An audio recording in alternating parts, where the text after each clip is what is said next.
Do you know how an ordinary day can sometimes become a turning point? That's what happened to Jade Warner, a retiree from Gravesmere, Montana. On October 15, 2022, at 6:30 p.m., she was driving home after a fundraiser for a children's shelter. Her 1998 sedan, the same one that once belonged to her brother, rumbled down the empty road. Then suddenly a siren.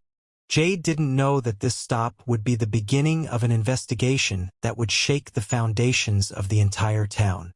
"You were speeding," said Officer Rick Carver, shining a flashlight through her window. His voice creaked like the hinges of an old barn door. "I was going 35 miles an hour, officer," Jade replied, but he wasn't listening. His gaze was locked onto the medallion with a police badge hanging around her neck. Witness number 1, Martha, 72 years old, Jade's neighbor. She never took that badge off. It was her brother David's.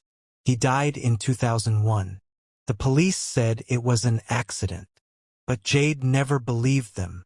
Carver took Jade to the station, but she didn't back down. In her pocket, she had a voice recorder, just as old as her car. She captured Carver saying, "You're all the same. You come, try to change things, and then you disappear." Reporter: "Today, David Warner was killed in a shootout with the police. Authorities say he fired first." Witness number 2, Tom, 68 years old, bartender. "David and Rick used to drink beer here. After the '89 factory strike, everything changed. Rick joined the police, David became an activist. And then, their friendship fell apart. A week after the traffic stop, Jade found a letter from her brother. Unfinished, inside an envelope dated September 12, 2001. Rick knew the truth. He stayed silent because Carver visited Jade at home. She recorded it on camera. "You think this letter will change anything?" He tossed the papers onto the table. "You lied about David. He didn't fire that gun." Jade held the medallion like a shield. "We all lie," he whispered. "Even your brother." But Jade didn't know the most important thing. Carver's 10-year-old son, Elijah, was her grandson.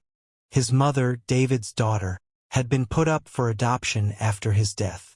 Witness number 3, Lena, 17 years old. "Mr. Carver said he was raising money for medicine, but I saw him handing cash to a man in a black jacket. They were talking about the old factory." Jade published the recordings in the local newspaper. The next day, Gravesmere erupted. People took to the streets with signs, "Justice for David." Carver was reassigned to paperwork duty.